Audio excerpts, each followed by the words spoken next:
ሰላም ቅዱሳን እንዴት ናችሁ? እግዚአብሔር ይመስገን። ምናልባት ከሁለት ወይም ደግሞ ከ3 ቀን በፊት አንድ የእግዚአብሔርን ቃል ሪፍሌክት አድርጌ ነበር።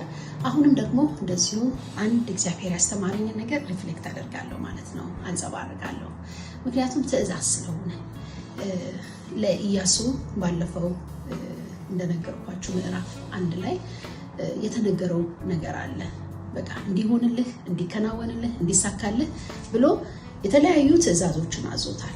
ከነዛ ውስጥ ማሰላሰል፣ ማንበብ፣ እንደገና ከአፍ አለመለየት፣ በቃ ማሰር። ይሄ እኚህ ሁሉ ምንድነው? በቃ ይጠጋጉህ ነው። ይሄ እግዚአብሔር ቃል ጋር ተጠጋጋ ነውና አንዱ እንደ በረከት ካየሁት ነገር በላይልም ላይ እንደ በረከት ካየሁት ነገር ምንድነው?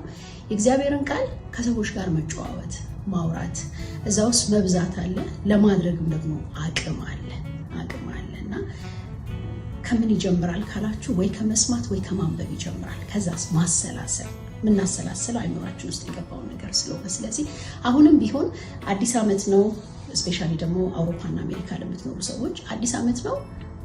ዛሬ 8 ነው፣ ጃንዋሪ 8። አሁንም አበረታታችኋለሁ። የእግዚአብሔርን ቃል የማንበቢያ ጊዜ እንኳን ባይኖራችሁ ቁጭ ብላችሁ የመስሚያ ጊዜ ይኖራችኋል ብዬ አስባለሁ። ድራይቭ እያደረጋችሁ እየሰራችሁ በቤት ውስጥ ቢዚ ሆናችሁ ልጆቻችሁን የምታሳድጉ በአራስነት ላይ ያላችሁ እህቶች በቃ እግዚአብሔር በሰጠን አቅም ሁሉ ወደዚህ ቃል ብንጠጋ የማድረግ አቅም የማሰላሰል አቅም አለ ማለት ነው። ከማሰላሰልና ከማድረግ አቅም ከማግኘት በፊት መጀመሪያ የማንበብና የመስማት ነገር መጀመሪያ ማስቀደም አለብን። ስለዚህ በኦዲዮ ከእንደገናም ደግሞ እንደዚሁ ሃርድ ኮፒ ያላችሁ ሰዎች በቃ ማለዳችን ላይ እግዚአብሔር አቅምን ይስጠን ወደዚህ ቃል የምንሳብበትን ማለት ነውና ሁለተኛ ማንጸባረቂያ ነው እንግዲህ ይሄ ቃል ማለት ነው። ዘፍጥረት ምዕራፍ 1 ላይ እያሰብኩት የነበረ ቃል ነው።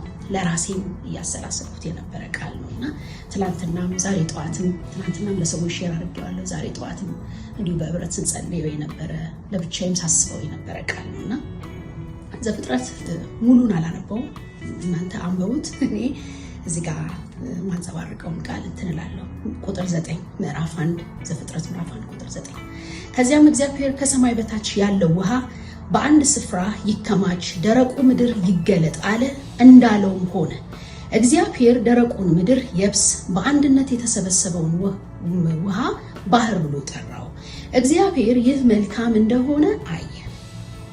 ቀጥሎ ምን ይላል? ቁጥር 11 ላይ እግዚአብሔር ምድር እጽዋትንም እንደየወገናቸው ዘር የሚሰጡ ተክሎችንና በምድር ላይ ዘር ያዘሉ ፍሬ የሚያፈሩ ዛፎችን እንደየወገናቸው ታብቅል አለ፣ እንዳለውም ሆነ።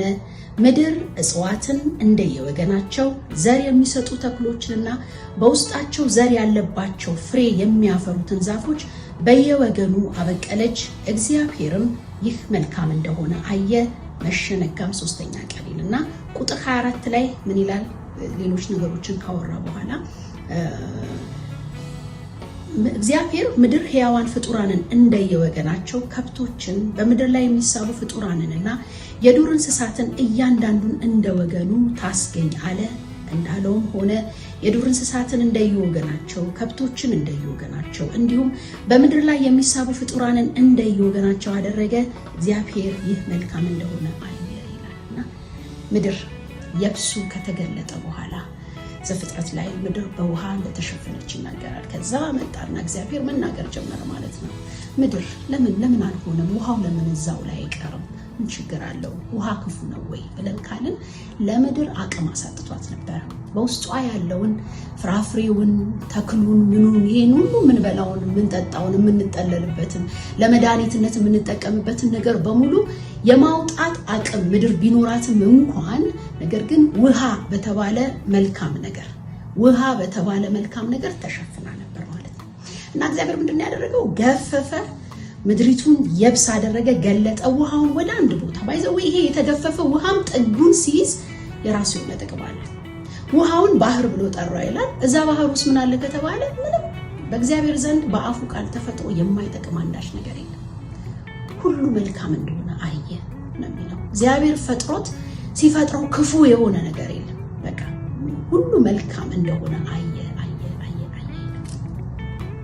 እና ያንን ውሃ ወደ ጎን ከገፈፈ በኋላ ለምድሪቱ አቅም ያሳጣትን እነዛን ሁሉ እንስሳቶች የተለያዩ አውሬዎች የምንጠጋቸው ማንጠጋቸው በቀን የሚወጡ በማታ የሚገለጡ እነዛን ሁሉ እንስሳቶችን አምቃ የያዘች ሰውን የፈጠረው ከአፈር ነው ሰውን ጨምሮ ማለት ነው ውሃ በሚባል መልካም ነገር ጥሩ ነገር ተሸፍና ነበር ተይዛ ነበር ማለት ነው ወደ ጎን ገፈፈ ለሱም ቢሆን ለውሃውም ቢሆን ውስጡ ላይ ብዙ ነገር ነው የወጣው ሲናገር አሳዎችን አሳነባሪዎችን የተለያዩ አይነት ቆጥረን ዘርዝረን የማንዘልቃቸው በውሃ ውስጥ የሚኖሩ ነገሮችን ውሃው ራሱ አፍልቋል ቦታው ላይ ግን አልነበረም ማለት ነው መሬት ላይ መሸፈኑ ግን ለመሬት አቅምን አሳጥቷት ነበር እና መሬቱ ውሃው የየራሳቸው የሚያወጡት ነገር አላቸው ማለት ነው ስለዚህ ምድርን አቅሟን የሸፈናት መልካም የሆነው ውሃ እንደሆነ ሁሉ ውሃው በቦታው ሲሰየም እንደ እግዚአብሔር ቃል እግዚአብሔር ራሱ ሲናገር ቦታውን ሲይዝ ውሃው በራሱ ደግሞ የራሱ የሆነ እግዚአብሔርን ቃል ሲሰማ የሚያወጣው ነገር ቢኖርም የውሃውና የመሬቱ ግን አንድ ላይ መሆን ፍሬያማ አላደረጋትም ማለት ነው ምድር ስለዚህ እግዚአብሔር ወደ ጎን አደረገ እነዚህ ሁሉ ፍራፍሬዎች እነዚህ ሁሉ እንስሳት ወጡ ማለት ነው ምን እላችሁ ፈልጌ ነው ዛሬ ጥሩ የሆነ ነገር መልካም የሆነ ነገር ስራ ሊሆን ይችላል ጓደኝነት ሊሆን ይችላል አገልግሎት ሊሆን ይችላል ህብረት ሊሆን ይችላል ጥሩ ማህበር ሊሆን ይችላል መልካምነቱን የምናየው ፍሬያማ እስካደረገን ድረስ ብቻ ነው ማለት ነው ማለት የገባንባቸው ነገሮች ፍሬያማ አድርገውናል ወይ የገባንበት ህብረት ሊሆን ይችላል የገባንበት ከሰዎች ጋር ያለ መሰባሰብ ሊሆን ይችላል ያለንበት ቦታ ሊሆን ይችላል የምንሰራው ስራ ሊሆን ይችላል በቃ ልክ ሊበጅለት የሚያስፈልግ መለየት የሚገባው ነገር ቢሆን ማለት ነውና እነዚህ ነገሮች ለይተን እንድናውቅ አሁንም ወደ ምንድነው የምንመጣው ብለን ካለን ወደ እግዚአብሔር ቃል ነው የምንመጣው ለምን ከተባለ እግዚአብሔር ሲናገር ነው ውሃው የተገፈፈው እና ያለንበትን እያንዳንዱ ነገር በምን እንለየዋለን ካልን መልካም ነው መልካም አይደለም ልክ ነው ልክ አይደለም ያለሁበት ፍሬንድሺፕ ያለሁበት ጓደኝነት እንዳፈር አድርጎኛል ወይስ እንዳላፈር አድርጎኛል ውስጥ ያለውን አቅም አውጥቻለሁ ወይስ አላወጣው ምን ላይ ነው ያለሁት የሚለው ነገር ፍሬያማ ናችሁ ወይ ፍሬያማ ነኝ ወይ የሚለው ነገር በዛ ነው የምንለካው ማለት ነው እና ስለዚህ ራሳችሁን ልትጠይቁ ፈልጋለሁ ያላችሁበትን ህብረት አንዳንዱ ከምግብ አያልፍም የምንሄድበት የምንገባበትና የምንወጣበት ህብረት ከምግብ አያልፍም በልቶ ለመበተን ነው ኦኬ አስቱ ምን ችግር አለው መብላት እንዴ ደቀ መዛሙርቱ እኮ እንጀራን ይቆርሱ ነበር ልትሉ ትችላላችሁ ግን ቃል አለ እዛ ውስጥ ጸሎት አለ ቃል ከሌለበት የእግዚአብሔር ቃል ከሌለበት ጸሎት ከሌለበት መልካም ማድረግ ከሌለበት ደቀ መዛሙርቱ እነዚህ ነገሮች አስቀድመው ነው ከዛ በኋላ እንጀራ ይቆርሱ ነበር የሚለውና እንጀራ ላይ ብቻ ስታካል አደረጉ ስለዚህ እያንዳንዱን ያላችሁበትን ነገር ከዛሬዋ ቀን ጀምሮ ከጧት ጀምሮ ከቤት በሪን ከፍቼ ወጣለሁ ወዴት ነው የሚሄደው ምንድነው ማደርገው መውጣቴ ጋር ከሰዎች ጋር ቁጭ ብዬ ማወራው ነገር ላይ ፍሬ አለኝ ወይ ፍሬ ደግሞ ለሰዎች የሚሆን ነገር ነው አሁን ብርቱካኑ ወጣ ሙዙ ወጣ እንስሳቶቹ ወጡ እያንዳንዳቸው ነገሮች ለሰው ጥቅም እንዲሆኑ ተደርገው የተሰሩ ናቸው ስለዚህ ከኔ የሚበላ ነገር አለ ወይ በመውጣቴ ከኔ የሚበላ ነገር አለ ወይ ፍሬንድሺፓችን መካከል ከኔ የሚያገኙት ነገር አለ ወይ እኔስ ከነሱ ማገኘው ነገር አለ ወይ ይሄንን ጥያቄ መጠየቅ አለብን ዜሮ ከሆነ